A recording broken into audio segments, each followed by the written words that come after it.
After nearly 30 years of service to the local law enforcement community, Captain Ken Clark of Berea Police Department signed off for the last time yesterday. We got to speak to him and hear some funny stories during his years of service, as well as got to speak with Police Chief David Gregory about how valued he is to his community. When you donate to the Habitat Restore, you do more than just clear out stuff from your home or office. By donating it to the Restore, you can help build a new home for someone in need. The donation is tax deductible, and they will even come pick it up from you. Check out the Restore for yourself. Located behind the Richmond Mall or on Facebook. 30 years. That long, huh? Yeah. Well, now today it seems like that. But when I first started, I didn't think I'd ever make 30 years. Ray Brandenburg, who was once upon a time my chief, and a great mentor. Ray was here 35, 36 years. Not as the chief, he retired and came back and was our school resource officer at Berea Community School. But Ray was around 35 or 36 years. Policing has changed a lot in 30 years. Back when I started, media wasn't 24/7. You would have a newspaper article, you might have a picture or something, but it wasn't constant like it is now. And with that media being 24/7, you're constantly the least little mistake. We have to make a decision just like that. I don't think that the critics ever consider that. Thank goodness the Supreme Court still does, but we're constantly under the scrutiny like we've never been before.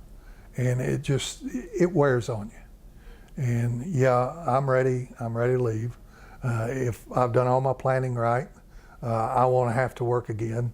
I told all the guys and the gals up here, if I come back in any role, they have permission just to smack me and say, what are you thinking? Because if I do anything, it won't be in law enforcement. So I'm sure you have some good memories, is that right? So I definitely want to hear about those. So tell us some of those stories, because I've heard you've got some. Right? Some of them. We caught these people, and what they did is they bought a printer, LaserJet printer. Those were great things for counterfeiters.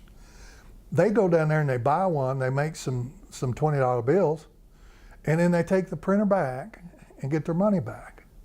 Well, they left the 20s in the copy machine.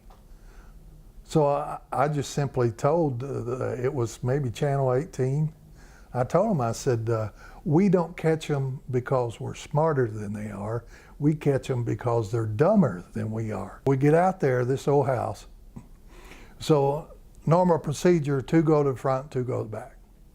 So we're approaching this house, and I think it was a vacant house actually at the time.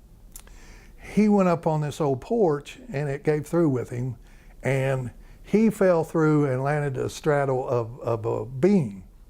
Well, when I ran around the corner, me and Jerry, that porch set up a little bit so we could see underneath the porch. And it was like, there sat Bill, his legs didn't even reach the ground. Well, when we pull up and we get out, Bill's out of sight. We hear this bolt, we hear somebody retching. So we walk around the car. Jerry Combs is on his hands and knees. Have you ever laughed so much it made you vomit? That's what he was doing, of course. And it was the reason Bill ran is he can't be around somebody that's throwing up.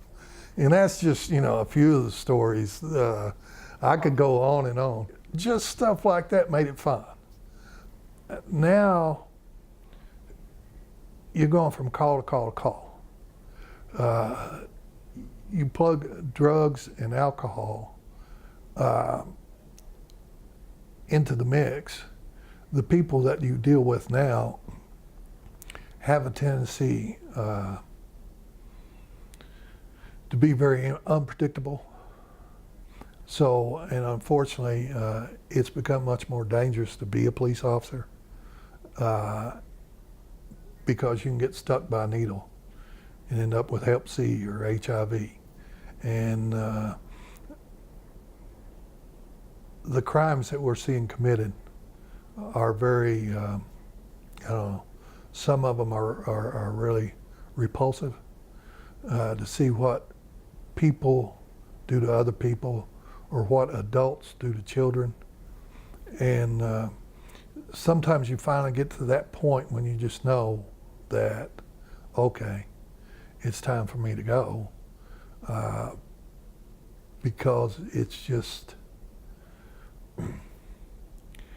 you need to get away from it to immerse yourself into what I call reality, or, well, maybe not reality, but family and friends, people that you love and they love you, to make your life much more fulfilling than just being tied to this particular job.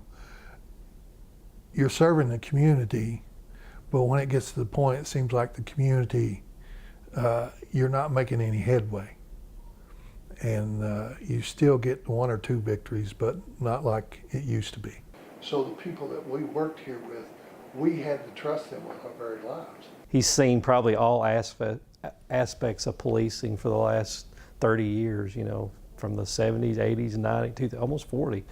So just a lot of changes in the police culture and a lot of different things. He's been a good asset.